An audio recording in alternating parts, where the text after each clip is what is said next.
Hello and welcome to BrainCast featuring Professor Miguel Maravall.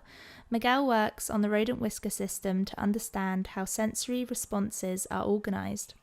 In this episode, you'll hear about his early career and background in physics, his work within experimental systems neuroscience, and of course, sensory neurophysiology research. Hello, welcome to BrainCast. My name's Mathis, and today I'm joined by Professor Miguel Maravall. He's a professor and co-director of neuroscience at the University of Sussex. He began his career studying physics in Spain, completing his PhD in the US before training in neural systems and behavior. Since then, neuroscience has taken him around Europe and America. He's been published in several journals in the last 10 years, including Nature, Current Biology, and Neuroscience, to name but a few. He's been invited to talk at numerous conferences around Europe in the last 5 years alone. So, without further delay, Professor, thank you for joining me. Thanks very much, Marcus. How are you? Yeah, well, thank you. So your background is in physics and your PhD was in physics and astronomy. So to get to neuroscience, you might say that's one giant leap. Yeah, it didn't feel like it at the time. I started off doing summer research internships like the JRA, with labs at the place where I was studying physics, and I became to get more and more interested in the sort of physics that describes situations where you've got lots and lots of bodies interacting together and giving rise to some kind of emergent collective behavior. So what's known as thermodynamics, and with applications to material science and so on, and solid state physics, so phase transitions, that kind of stuff. And I then realized that there was someone in the theoretical physics department who was kind of taking models that described those kind of phase transitions and applying them to what I felt were more exotic and interesting phenomena in biology, so including neural networks and different kinds of models of neuroscience. And so I started working on that actually while I was still an undergrad in the summers. And then I thought, okay, I want to continue to do this, to follow up on this idea of applying physics tools, which are like so super cool and powerful quantitative tools, and apply them to problems in biology, which seemed A, maybe more interesting, and B, something I could actually get my head around when people were talking about, superstring theory and stuff like that. That seemed all very kind of high level for me. So I then applied to PhD programs in the States and was accepted to one where there was a chap doing nuclear physics for his day job, but would then kind of moonlight on various models, again, applying these kind of collective interactions to trying to understand the pattern of biological extinctions and stuff like that. So I never really, it doesn't seem that way from looking at it on the page, but I always had this interest in trying to apply physics tools to biology. And then actually what happened, and this is getting to be a long story, but what happened was that this particular chap who I'd met in the States moved to Denmark. And then I had to choose between staying or leaving, and then decided to stay. And then that kind of turned into a whole search for, again, a way to apply these physics tools to neuroscience. And that turned into a whole different story of how then that became my whole neuroscience work, which in a way is more fun than the shaggy dog tale I've just told you. That's really interesting. So using software and statistical methods for physics to describe and understand interactions in biological systems. Did it start out looking at the brain, or was it other? So the first few things I worked on were neural network models of associative memory, and those were quite abstract models that had started out in the 60s and 70s and had then kind of become really fashionable with something called the Hopfield model, which was a model for kind of neural networks implementing associative memory, which could be analyzed with tools of physics. And I mean, was designed to be analyzed with tools of physics.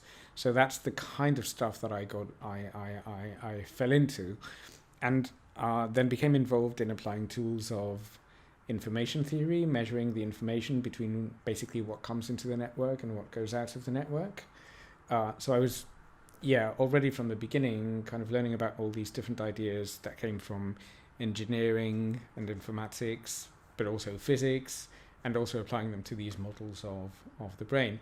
And of course, what was missing there was the ability to collect any kind of experimental data and sort of interrogate those data to understand really closely, what they meant.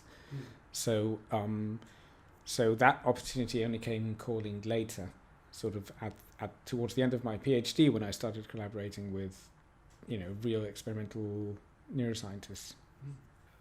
So how would you say, in your experience, the way that we measure and observe the brain has been changing? Like, I think there's a latest PhD project on offer about a novel imaging configuration for analysis of neural circuits. Is that right? So I mean, that's sort of one of the particular techniques I'm interested in. I mean, more generally, I think in your question, if you're asking about tools and their influence on neuroscience, I think a huge aspect of the evolution of neuroscience has been about tool development, and it's really a very tool-driven science, and sometimes to the extent that we give more importance to the tools than to the questions, and that's inevitable because we're really conditioned by the available technology and the available techniques in the questions that we can ask.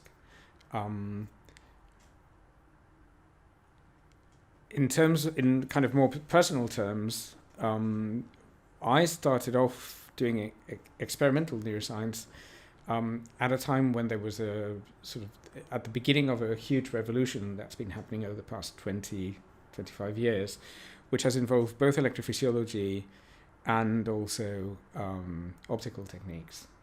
So the group that I fell in with towards the end of my PhD to collaborate with their experiments was probably the most influential, or one of the most influential groups in the development of two-photon microscopy, which is a particular technique involving optical imaging using a confocal microscope scan head, but using a different kind of approach to how you excite the tissue. And it has a number of advantages that turn out to be absolutely key to achieving images from intact brain tissue, in particular in vivo, also in brain slices and so on, but where it really comes into its own is in doing in vivo imaging in an animal that might be carrying out a behavioral task. I mean, it could be anesthetized, but you can also do it in an animal carrying out a behavioral task. And it works on many different animal models, and it's been joined up with the development of genetically encoded dyes that can allow you to express an indicator for calcium, for example, or for voltage genetically in an animal without needing to kind of add a synthetic dye in. So all of these things have been happening over the past 20 years or so, and to that you can add optogenetics, which I think most people listening to this will have heard of, which is the ability to also express channels or molecules that are sensitive to light and that can affect neural activation, or indeed intracellular signaling cascades in neurons. And again, this can be done even in an animal that's otherwise intact and performing behavior. And so you can manipulate neural activity and try to ask really causal questions about how these neurons affect what's going on in the brain and the function of the brain as well. I could go on. There's been huge advances in our ability to target genes to neurons, in our ability to record activity, not just optically but also electrophysiologically, from exponentially increasing numbers of neurons. And all of these things have happened during my lifetime as a neuroscientist, so basically in the last 20 to 25 years. So it's been an incredibly exciting time to be a neuroscientist, but we are not actually, in a way, we're not actually reaping the deeper rewards of that revolution yet, because this revolution kind of triggers whole new sets of experiments that you can do, and then that in itself generates new data, and then that data kind of leads you to new hypotheses. And in this kind of progressive way, by building on these techniques slowly, we're going to achieve much greater insights into how the brain works. So in your lab at the moment, how many different sort of techniques do you employ? So I've been really, in a way, not really strategically astute in how I've used techniques in my lab, because every time I had a new question, I tried to use the technique that was most appropriate to that question. And so, you see labs that are just amazing at setting up a technique and then being able to leverage that technique in really powerful ways to once you've made the effort to implement that technique, you then kind of, use it as much as you can. In my lab, we've been more about, always trying to look around and find the technique that would allow us to address whatever the next question was that had come into our minds. And so that's tended to mean that we've kind of used a lot of techniques, more than you would expect perhaps for a small lab like mine. And so over the years we've been doing electrophysiology with extracellular recordings, electrophysiology with patch clamp recordings, 2-photon imaging, optogenetics, behavior. Mostly we've been concentrating on 2-photon and optogenetics over the past few years, but we also have a couple of electrophysiology data sets that are still waiting to be analyzed and completed. We are really interested in trying to push forward on mouse behavior in the lab, which I think is potentially, the next revolution, or the next mini revolution waiting to happen, is combining all these incredibly powerful techniques for recording and manipulating neural activity with ever more realistic takes on animal behavior. Because I think in a sense, what's happened over the past 20 years is that as we've adopted these incredibly cool techniques, we've tended to make sure that we could get the most experimental power out of them as possible by constraining what the animals did in the lab. So by, of course, traditionally anesthetizing animals, but more recently working with awake animals, but making them do tasks that were quite artificial and perhaps limited, just so we could get enough neural data from them. And I think now we're at the point where we can be a little bit more flexible in how we can apply the techniques, or a little bit more flexible. And we can then combine that with behaviors that are perhaps a bit closer to the animal's natural repertoire. You mentioned clever and interesting ways of leveraging certain techniques. Is there a particular paper you've encountered, or your lab has produced, that impressed you with its use of certain technique in a way that you wouldn't expect? Could you describe a little about what that would be? There's tons of them. There's so many elegant examples of just beautiful papers. Thankfully, there's always a lot of inspirational stuff out there. So I've read, things that I've read and seen lately. These are slightly left field perhaps, because they're not necessarily connected to the kinds of imaging that I said. But I recently saw a talk by someone and then read their paper, which I was really impressed by, which is someone who was working on kind of social interactions in rats and also fear conditioning in rats, who decided that they were going to develop a Drosophila model of some of those same behaviors. And the hope of that was that you could get a good model for things like freezing behavior prompted by danger, without getting into the kind of some of the spiny ethical issues of causing fear in a rodent, which is, after all, a mammal and more closely related to us, and so on. And so they developed this entire kind of experimental pipeline for assaying fear and freezing in flies. And they actually have this really successful freezing assay in flies. And they were able to look at things like heart rate in the fly when the fly freezes. And it turns out that you can image the fly heart while the fly is engaged in this behavior. Like literally look at the heart beating in real time. And found, so that's a current biology paper that was published, I think, in December from Marta Moita's lab in Lisbon. And yeah, she's really someone who I find super inspiring. Another paper that I really liked in the last few months was one by Marcus Meister, who's best known as an eminent researcher in retinal coding, but he looks at many other things as well. And this particular paper is one where they trained mice to, or actually didn't even train the mice, they just let the mice loose in a labyrinth to just kind of explore and see what strategies the mice use to explore this labyrinth, you know. And this goes a little bit in the direction I was just saying about letting animals kind of show you their repertoire of natural behavior instead of kind of imposing a constraining kind of assay upon them.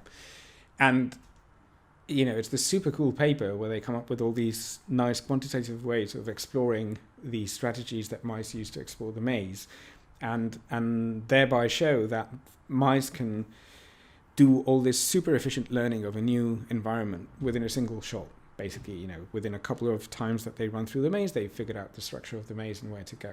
And so this really kind of suggests that we can you know, that letting the mouse or the animal in general use its natural behavioral repertoire can give you a lot of experimental power in ways that perhaps you didn't suspect. And then another interesting thing that I heard lately was we had this talk at Sussex a few days ago by Mackenzie Mathis, who was one of the people developing Deep LabCut, which is this revolutionary open source tool based on deep learning for just automatically tracking the position and posture and motion of animals, no matter whether they're mice or humans or flies. Doesn't matter. It, you know, it works. It just works in this incredible way. And you know, these things, all of these things have come slightly out of left field and rely on the intuition of someone who kind of comes up with a new way to apply a tool and to give you an insight that perhaps you didn't expect. And you know, they're not necessarily the most expensive new experiment, the flashiest new experiment, but they really illuminate things in new ways. And so that those are the kinds of things that really stay with me, I think. Yeah. And actually, the Deep LabCut tracking tool was essential to for example, to looking at mouse exploration in that other study I was telling you about. So, you know, so these things kind of help each other and build on each other. Yeah. If you had to narrow it down, what would you say would be the desired use, or how do you see your work being used in the next 10 years that's coming out of your lab? So the last kind of big story from our point of view to come out of my lab started off as being one thing and then kind of turned into another. It started off as trying to address the issue of how we make sense of stimuli that unfold in the environment, in the real world. So, you know, most neuroscience lab designs, or most designs involving a behavior that's being tested in a neuroscience lab, are optimized so that you can make sense of the neural activity. And so there are very clear kind of phases in a task that the animal is performing if it's a behavioral experiment. And so there's a phase where the animal gets the stimulus, then there's another phase where it thinks about it, then there's another phase where it has to wait, then there's another phase where it can produce its answer, which will typically be directed towards achieving a goal, right? So licking for a reward, for example.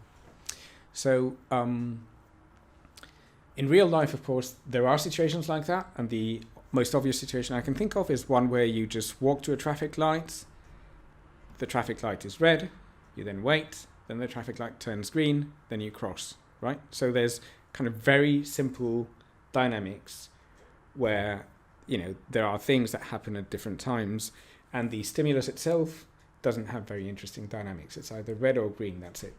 But actually, mostly in real life, what we're doing is we're interacting with the world in ways that are really heavily structured in time, and where the temporal patterning is actually what makes the situation interesting. And so, hopefully if you're making any sense out of what I'm saying now, it's because not just of the individual sounds that are coming out of my mouth, but because of the order in which I'm putting those sounds. And, when they are put together, they make phonemes, and then those make words, and then those make sentences, and then the sentences together make a kind of a unit of meaning, and then, that is interpreted in a wider context, and so on and so forth. And so I'm really interested in how this happens, and how this interacts with the animal's own exploration. So sometimes you're receiving this kind of thing passively, right? Most commonly when you're listening to something, to music, for example, or to speech. But very often we're also interacting with these kind of temporal sequences as we explore the world. So our own moving through a scene is kind of shaping the sequence of things that we see or touch or feel or whatever, right? And so my thinking when we went into that project was, okay, we're going to come up with ways to train mice to report whenever they see a sequence, so things being ordered in a certain way. And when they do that, what we'll see is that there'll be plasticity in their sensory cortex, and suddenly there'll be neurons that become sensitive not just to the individual elements. So again, coming back to what I just said about me speaking and you hearing what I'm saying, not just to the individual kind of elements in the words, but to the words as a whole. So you'll get kind of categorically selective neurons that will respond to the specific sequence that the animal is interested in. So if you like a song, you would have a neuron that, responds to that song, right? And at some point during the presentation of the song, the circuit decides, okay, it's that song, some kind of threshold is activated, and the neuron turns on. Who knows how that works? But that was sort of the thing I was aiming towards. Or perhaps it's not a specific song, perhaps it's a neuron that turns on whenever something that looks like, say, English grammar is being activated, where, verbs and nouns and so on come in a certain order, and then that's a legal sentence and you can make sense of it. So now you have something that's a sequence that you can use for information. Okay, so that was sort of what I was thinking. Then we started training the mice, got the behavior, kind of characterized the strategies that the mice seemed to be using. So mice and humans did about equally well on the particular sequences we came up with. The strategies seemed to be a little bit different. And then we recorded the neural activity. And actually what we found when we recorded neural activity in the tactile cortex of the mouse was that responses did not particularly become sensitive to the categorically selective to the targets that the animal was being asked to learn. So in other words, it's not that a neuron lit up when the target sequence was present, independent of everything else that was going on. The neuron lit up, but actually what it learned to do was to light up not just in sensory terms, but neurons became sensitive to the animal's action.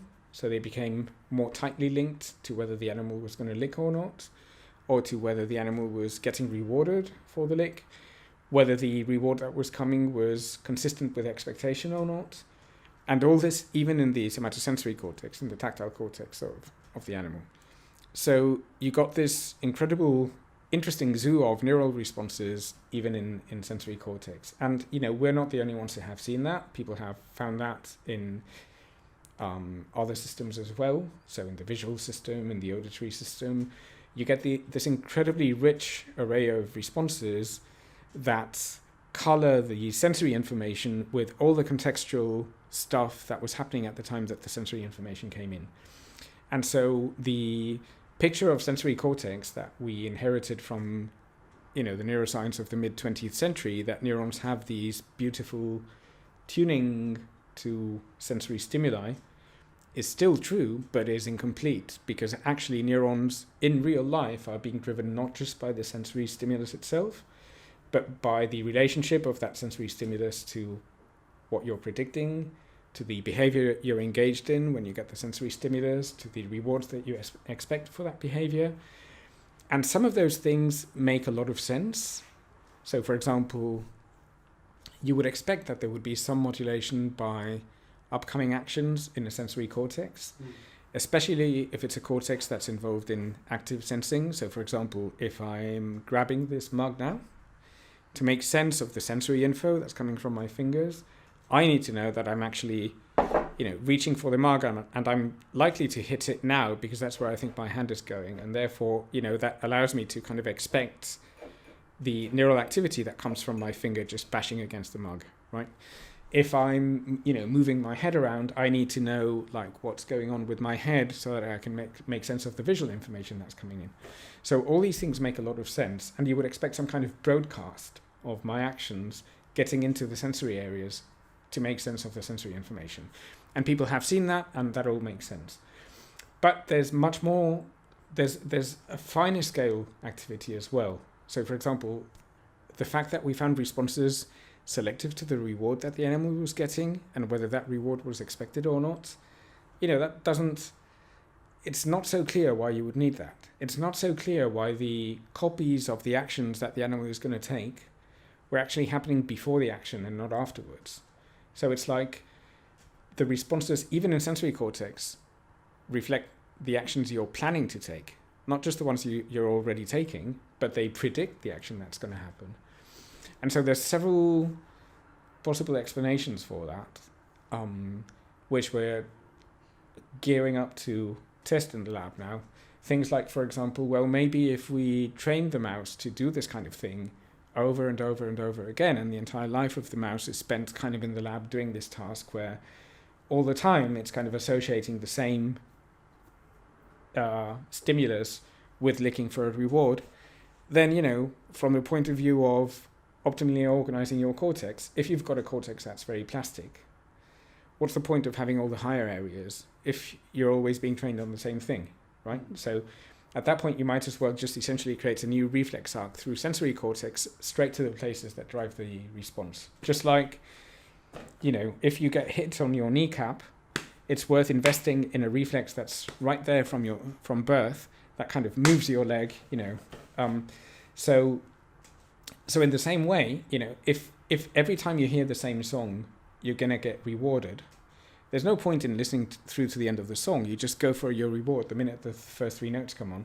Or if you hate the song, if you've heard it 2,000 times and the song is always going to be associated with the same action, then the neurons in your auditory cortex that pick up those same three notes could just as well be wired out directly to your basal ganglia or whatever to choose the action that consists of switching off the damn radio, and then you don't have to listen to the song anymore. So it's possible that we're unwittingly, by teaching the mouse a fixed behavior, creating these weird reflex loops that people hadn't really suspected until a few years ago, and this would give us a deeper understanding of the rules of conditioning and how they're actually implemented in cortex.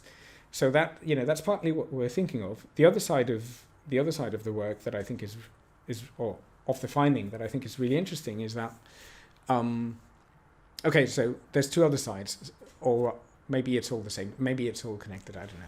So the other parts of the work that I think are really interesting is so we've shown this happens when we train the animal to associate these target stimuli with one fixed action. But it may be that we would get a different thing when the stimulus is presented to the animal becomes familiar with it, but it doesn't lead to an action or not in the same way, and the rules of the behavior are different, they're not as fixed. And so we think that responses, even in sensory cortex, reflect the rules of the behavior, or the rules of the task, if you like, at the time that you learn those responses. And that in turn means that we don't feel a sensory stimulus fundamentally in the same way every time. How we feel the stimulus, how we encode that stimulus in our cortex, depends on what that stimulus is useful for and how the stimulus predicts what our action should be. And, what we've learned to expect is next going to happen to us when we encounter that stimulus and so on. And so if that's the case, then that links our findings pretty directly to notions of embodied sensing and embodied cognition and predictive coding and so on, that are super intriguing and super interesting and have been around for many years in different ways.